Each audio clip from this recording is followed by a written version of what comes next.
So I have to do a clip for one because they have the same problem as me where my mouse is out of sync from where I am actually targeting. So I'm gonna do like a little show thing before I start streaming so people can know how to do it. Figured kind of how to do it. I know that was a mouthful, my bad. Alright. So that. Right. I got my games. That's WoW in the background. That's what it's capturing. You know, it's basically click onto WoW, double click on it, go to window match priority, and just change it to whatever you want.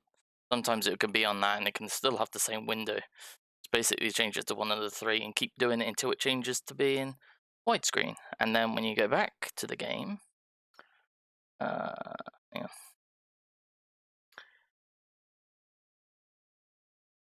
Now it's actually on the actual where it's supposed to be. Ta-da! So easy. Oh my god. I messaged Streamlabs about this, and they said, yeah, it's a rare occurrence, and they don't know what's wrong with it. But I was just messing around with that, and it worked. So fuck it. I just need people to say like it's out of sync, and then that's all I do, and it goes back to sync.